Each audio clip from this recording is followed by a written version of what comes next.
Hello, everyone, and this is lesson one from Women in Esports Trilogy. This is in the beginning relationship between games and women. And before we start, let's have a discussion about what game is. The formal definition is a form of play or sports, especially a competitive one, played according to rules and decided by skill, strength, or luck. So let's just have a little discussion from the start, saying just what is game to you? Does it have all these three features? What is more emphasized? Just have a little talk. Small discussion.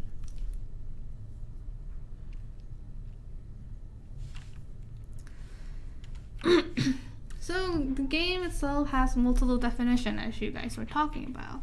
It is form of all art, natural phenomenon, half necessity and half coincidence. Variety varies from criteria of a game to importance of fun.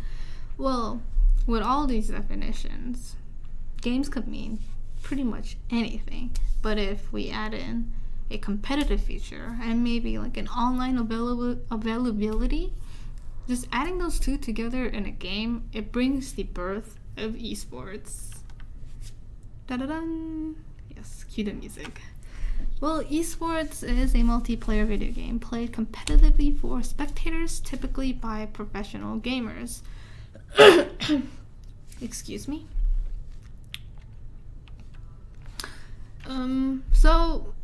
Sorry about the slide. Before we get into more details on esports, let's just make sure to acknowledge the fact that esports does not have to be a multiplayer video game. It could be a single-player video game where it could be a fighting game where it's just 1v1. It could be StarCraft, which is a real-time strategy game. Card games. They're multiplayer. And single-player video games for card games, so it doesn't have to be multiplayer. So this is the basic information about esports. It's how it started. So esports dates back to 1980s when gaming tournaments took place in arcades. If you know arcades, it has the little gaming boxes. It has all the... It could be fighting games. It could be just racing game. Most of the time, it's fighting games with different variety of... different types of variety. And then the growth of console is console plays, which increase the tournament size and audience and participant. This includes Melee, Super Smash, Wii, stuff like that. And you can't forget Splatoon if you're into Splatoon. And in the 2000s, PC esports became popular due to the booming of computing gaming. So this is where a lot of esports scene grew, the PC gaming. But then you cannot forget about the history of arcades and console that brought to the PC gaming. So we'll take a look at a video. It's an early example of esports and how it came, how people are still interested in arcade games even though it's from such a long time ago. Play.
So in this video, it shows how people are still interested in the old arcade competitive scene, as you've seen people playing with the controllers and the pad. Those are the basic ones, and if you see the machine itself, it has two sets on the side that was for competitiveness, and then from here, right around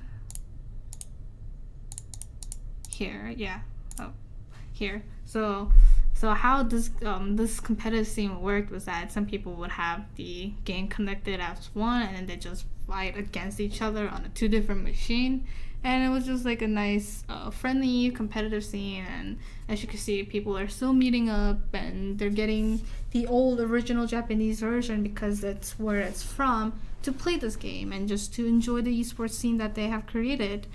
And this is how esports created. Just was created. People just got interested in the game. They're like, oh, why don't we play this competitively? And then, boom, there it is, esports. So from now, we hop into how this relates to women. And so 49% globally is close to half of all gamers are women. This is a statistic coming from Canadian research that I've been reading. And 30% of esports fans are females. It shows how females are actually interested in esports, and they watch the game, they cheer for the game. And 23% esports fans that watch the game on weekly or more basis are females. So this strongly proves that females do watch esports. It's not a weird thing that they do. It's something that they're interested in, and it's just something that they might want to get involved in. So with all these statistics, we see that half of the population are considered gamers, and we have people coming back to watch esports and people just watching esports in general. Why do women continue to represent a minority in esports arena? If you see any esports, how many women esports can you name off of your head? How many do you see actually on the screen when you watch esports? You don't see as much. So why is that? Why did that happen? Well, we could start by taking a look at the past of what happened. We'll go back to the traditional sports. So I'd say traditional sports issue is the esports issue currently. So a long time ago, women were able to do anything physically challenging because they are considered weaker than men. So they often competed after the men. It was less generous rewards, and they were just not judged correctly. They were judged just compared to men. They weren't judged by their skill. They didn't look at them as a player. They looked at them as a female trying to do what men are trying to do. And from that, we look at Olympics. In 1900s Olympic Games, this is when it was kind of like when female actually started to show up in not esports, Olympic Games. But it was obviously, like I mentioned before, it was after men had played. It had less rewards. It was just not worth it for females. And in 1912 Olympic Games in Stockholm, a coach, excuse me, called De Coubertin, he said, an Olympiad with females would be impractical, uninteresting, unaesthetic, and improper. So he, from the start, he was like, females in sports? Oof, that is unreasonable. Why would we have that? But as time went on, in 1972, we all knew this as a Title IX. It confirmed to be illegal within any educational program or activity that receiving funding from a federal government to have unequal, biased, just gender-based problem. It's just all female and male should receive same scholarship. They should be treated equally. It made it illegal. So it makes sense. Like, as time went on, females were like, well, we deserve this. Why don't we get it? So they worked hard, and then they just managed to do it. So how does this translate to gaming culture? Well, gaming is what other people might not think. Gaming is a culture. It has its own background. It has its own personality, I feel like. So how does this relate to traditional gaming? Not gaming. Oops, sorry, traditional sports. How does that translate? How does the problem that traditional sports have translate back to the problem that we're having right now in esports scene? So this problem starts from gender-based marketing. In 1983, this year marked by the triumph success of arcades and the world's first home gaming console, which was the release of Super Mario Bros. If you didn't have Super Mario Bros., you were considered uncool by a lot of people. It was just a game to have. But even with this huge sale that was happening, huge idea that was dropping, huge just games that were dropping, majority of American producers for gaming were going bankrupt because even though they were producing such great stuff, people weren't buying it. People felt disconnected. It was just like, well, we made something amazing. Why won't people buy it? So these companies were like, we need to increase our sale. We need to increase the interest that people would have in our games. So they were like, let's look for a new way to market. So they were like, how about we start selling this in toy department, and maybe we get the younger kids to purchase our games, to ask their parents to purchase the game. And so the change of target group actually helped. Before the department changed, gaming were considered family-friendly activities. It was just like family activity, but a lot of people were like, it's not that family, I guess, and they just didn't buy it. And so they were like, okay, let's focus on let's focus. Let's try to figure out how to sell it. So they found a way to advertise more targeted products that were more powerfully identified with the public. Bless you. Sorry. So it was very successful and created a loophole for gender-based marketing. This loophole is so impossible to escape. It's actually existing right now as well. So with this gender-based marketing, consumers were just more naturally attracted to tailor-made products that met their specific interests. So with this, we have the girls versus boys, because their targeted audience after they put it into toy section was boys. They were like, since there are two different type of genders, girls prefer everything to be like flower, pink, colorful, stuff like that, but boys, they should be interested in the stuff that we make, something that's entertaining, something that involves just eye moving and physical activities, stuff like that within the game. They were like, let's just make this game for boys. Let's just target them. It should work. And it worked for them. So that is why marketing fragmentation eventually reinforced the gender divide. It made it difficult to identify and include women in gaming environment, because the company, because it worked so well in the early age, the focus on one target, which was the boys, was a success. So why would they not continue with it? And so this entails that female characters are underrepresented, and the environment itself successfully excluded girls by proposing products that did not necessarily meet their expectations or needs.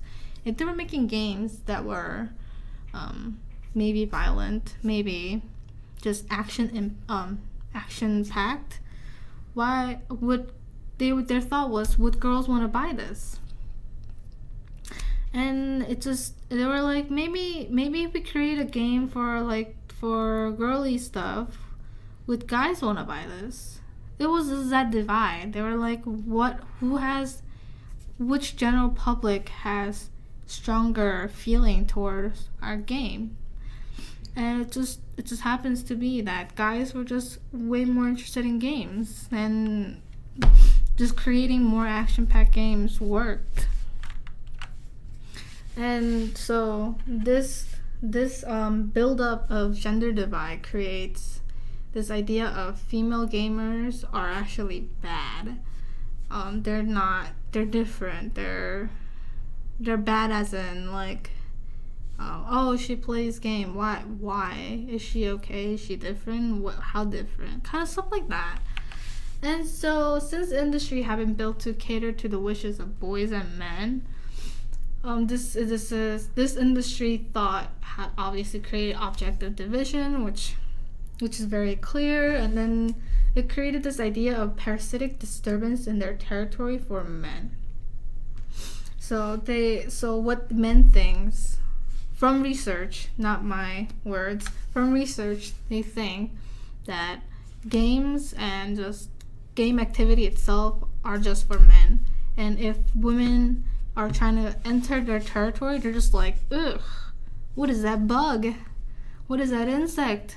Get that away from me. It's just how they think. It's just how a lot of men think. They're just like, this is my territory, mine.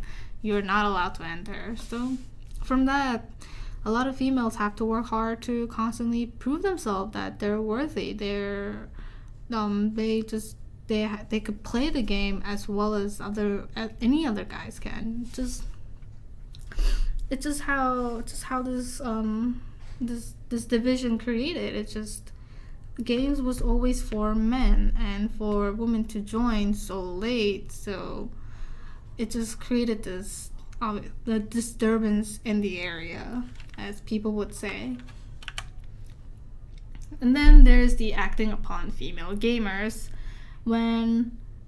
So harassment, insults, verbal, and even physical violence came into play in the online world to devalue and deny the presence of women. So this goes back to the parasitic outlook of females joining the game industry or game community itself. Examples are like girls joining voice chat if the game has it, and guys just start freaking out. They're like, oh my gosh, there's a girl in our game, we're gonna lose, or she's just gonna play horribly. And it's just stuff like that. It's a verbal abuse. You're just telling the person they don't deserve to be here because they just happen to be a female. That is not something that should be tolerated. It's just bullying. People are bullying people for what they believe in. So this woman, she's a Canadian-American feminist activist, Anita Sarkeesian. She was threatened with rape and death both online and directly at her home after posting a vignette on the presence of representation of women in video game world. So this woman, she just wanted people to know that the video game was not having enough women representation. If they had representation, it would be something horrible, something like an objectized. Just, women were treated as objects. But then how men reacted was with rape and death, both online and offline. This just shows how men feel when females are trying to enter their territory, quotation marks. They react very negatively, and this just does not create an environment for women to join. They don't want to get involved with this. And then there's this professional streamer. He posts several words about how he feels about women in gaming community. He says, when he was confronted by several people saying you're being sexist, he's saying, because he was saying how girls should not be in video game community, or they're just lower than men in many ways. He says nothing about it was sexist. It's a scientific fact that men could compete better than women at games. So this goes back all the way to the Olympic days. The old days where they're like, oh, men are so much stronger, they're bigger and stuff like that. So he's saying it's scientific because men just happens to be bigger. Doesn't make much sense. So, but then another person agrees with him, and he's like, haven't seen a single girl in top 500 who's a DPS main. So top 500 is like, and within the region, if you are within this competitive points range, you're considered top 500, so only top 500 people get in there, and it's like a great honor to be in it. DPS is an attack main, stuff like that. And then he goes back saying exactly my point. They will never be as good as male teams. Same goes for competitive ladder. And so this one person at a star, she says stuff like, hey, you're just being mean. Girls can be better than you guys. Like, you guys are just being a bully at this point. And he was like trying to be real here, but to be honest, girls aren't that good at games. The girls you see in really high elo are usually support mains. So he just devaluing girls that they don't have the mental stability or just mental strength to play a character that goes offensive and just attacks. It has to be a support main where they stay behind and they heal other people and stuff like that. This is just general idea of how men might think of females. And then he's saying, you're saying girls can compete at pro level, and he's saying they can't. So he just right there, he just saying, yeah, women are just lower. They can't do anything. They're dumb. Not that they're dumb.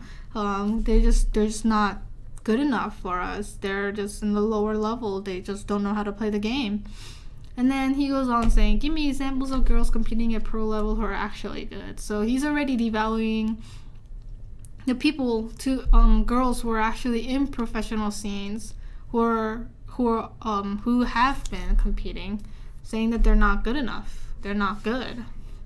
So, as a person who has a public face and public community supporting him and just watching him, this is a serious issue. Like, you don't see a positive message anywhere from the conversation he was having. He's just spreading more hatred, more this objectified idea, saying how women are not allowed. They need to work harder. They need to prove themselves. So how welcoming does it sound to females trying to achieve something in esports?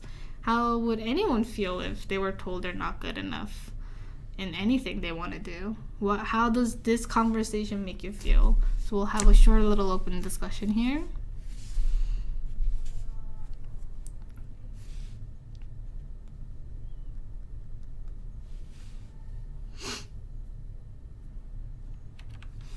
And so, from what he was saying, we bring out a professional gamer, from CSGO. She's a woman known as Miss Harvey. She, during an interview with BBC, she said, "It's still a boys' club, so as a woman, you're automatically judged for being different. The way I get harassed is about what they would do to my body and what I don't deserve to be there because I use my sexuality." So she pinpoints all the problems that people are having in the scene itself.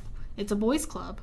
And just being a girl and trying to compete in a competition where it's all boys, it's just hard because she's different.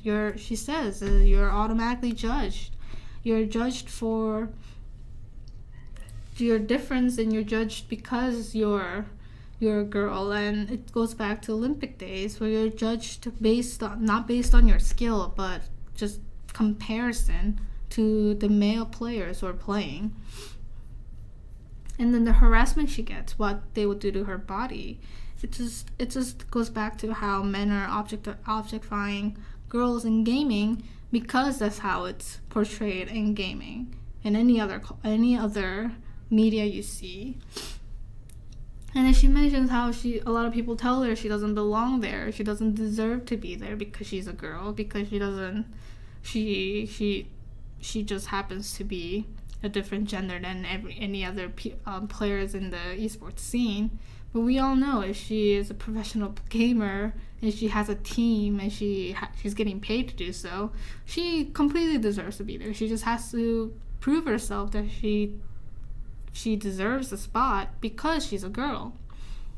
This just embodies the fact that men are very territorial when it comes to what they've been having for so long.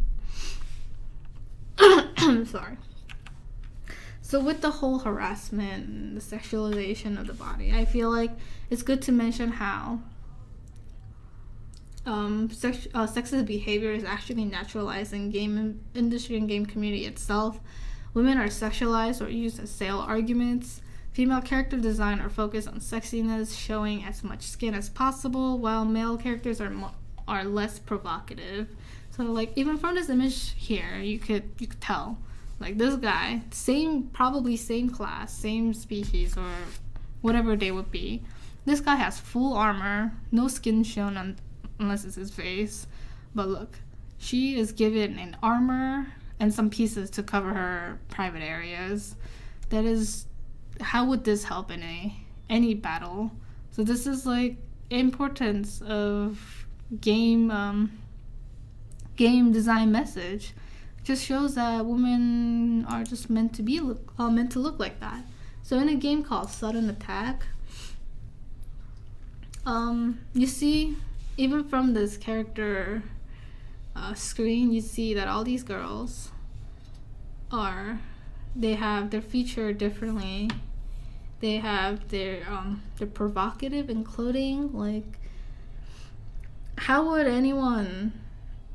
What kind of message does these character design give off?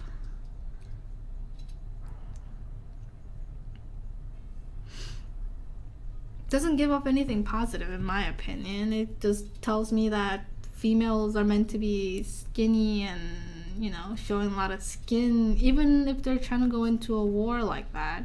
And then the funny thing is, when I try to find a video of them showing a guy model, did not exist on YouTube. Like,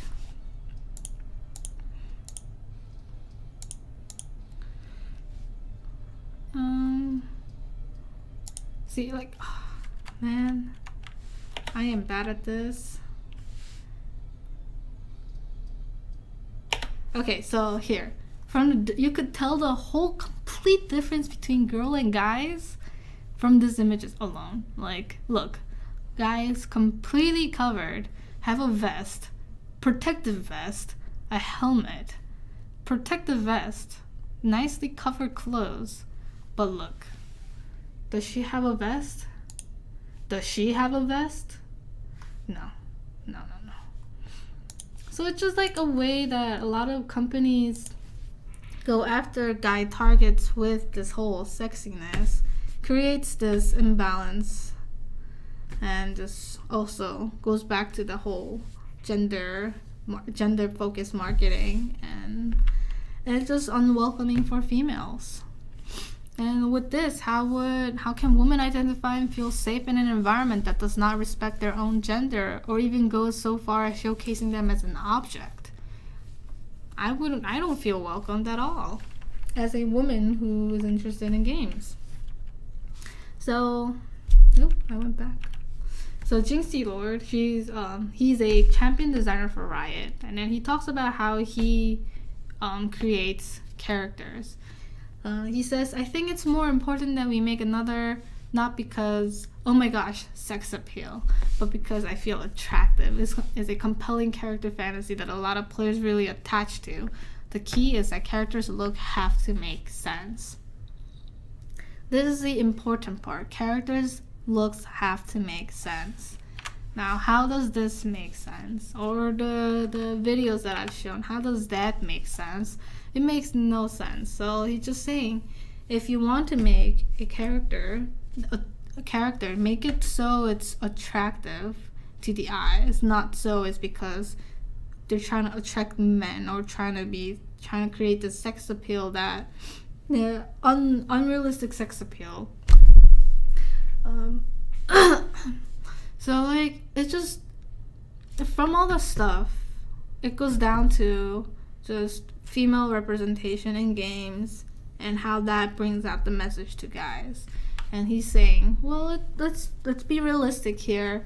If you want to make a female character, let's make it attractive, but it has to connect to the lore. It has to connect to the story. It cannot just be out of context. So all these actions discourage women from playing the games they love.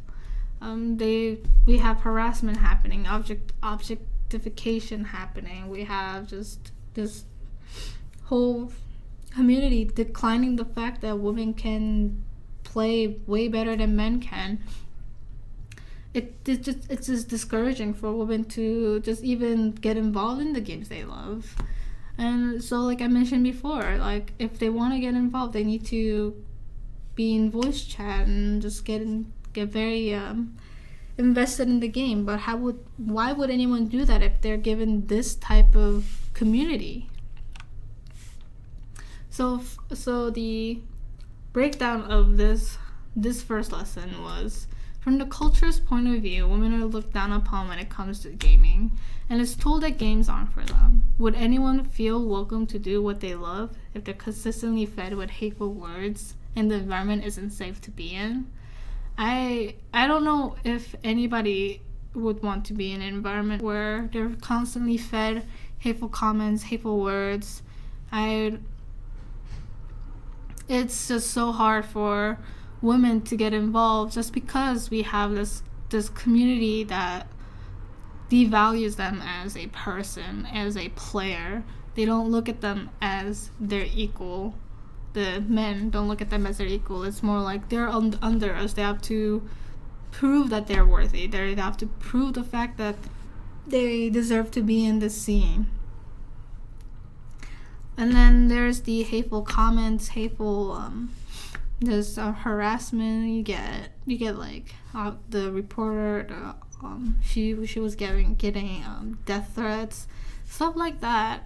Really discourages women to join esports scene, because from the stats we've seen that a lot of women are interested and they watch it frequently, all the esports scene that are out there. So I feel like we should figure out a way for us to create a safer environment, and that is the point of this trilogy. It's to spread awareness at what is happening. Sometimes people just don't know that this is happening. So this is the first lesson where I broke down the reason behind this gender divide, marketing, gender divide, how the gender got divided, how it became men's territory, as well as what kind of stuff is happening in the community and how women might feel in this type of